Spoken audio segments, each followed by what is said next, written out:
হ্যাঁ কি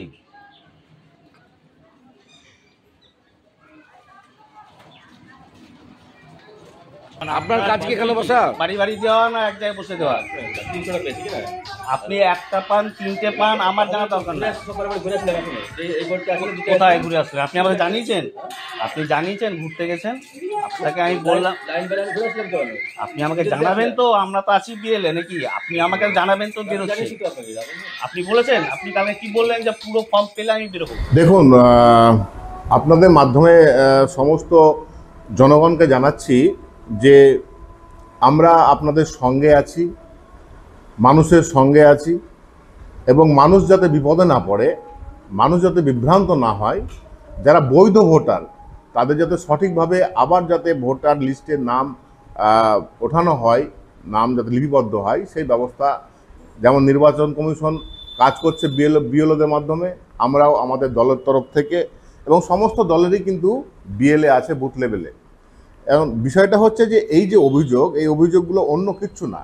এরা মাঠে ময়দানে সারা বছর কোনো সময় থাকে না।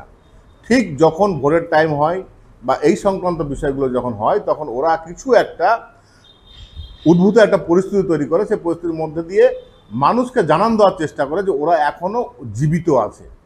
তো এরা কোনো সময় মানুষের কাজের জন্য, ভালোর জন্য, হিতের জন্য কাজ যখন শাসক দল ছিল তখনও করেনি, এখনও করবে না। সেটা একদম জলজান্ত দৃষ্টান্ত, বাংলার মানুষ সেটা বুঝে গেছে।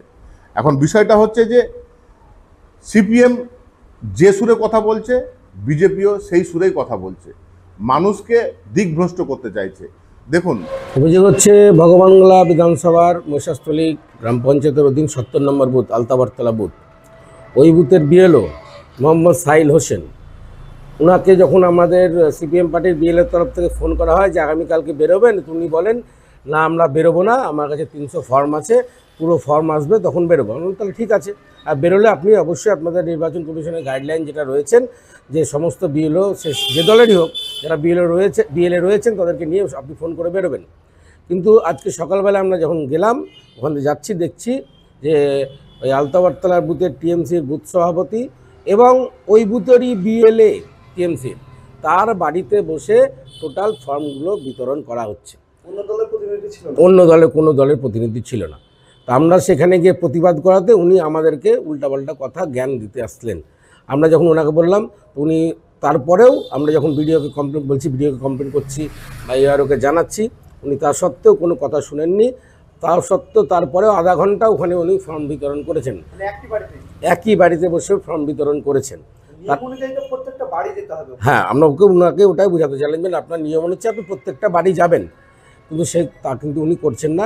আমাদের যেটা মূলত যে বিতর্কিত বিষয়, সেই বিষয়টা হচ্ছে যে যেহেতু ওই বাড়িটা তৃণমূলের বিএলের বাড়ি এবং বুথ সভাপতির বাড়ি, সে আমি একজন সিপিএমের কর্মী, আমার বাড়িতে যদি ফর্ম বিতরণ করে সেটা স্বাভাবিক, অন্যান্য দলের প্রতিনিধিরা বিরক্ত বোধ করবে বা আপত্তি বোধ দিবে।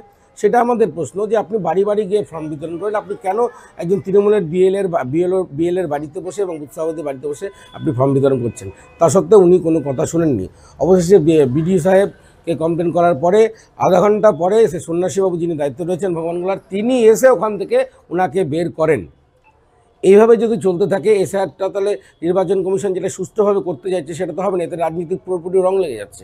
আজকে টিএমসির বাড়িতে বসবে, আজকে শাসক দলের বাড়িতে বসবে, তাহলে সাধারণ মানুষরা তো এই কাজ থেকে বিভ্রান্ত হবে, কোন জায়গায় ফর্ম পৌঁছাবে, কোন জায়গায় ফর্ম পৌঁছাবে না। এটা নিয়ে আমাদের এই প্রতিবাদ। আমার নাম অনিমেষ সাহা।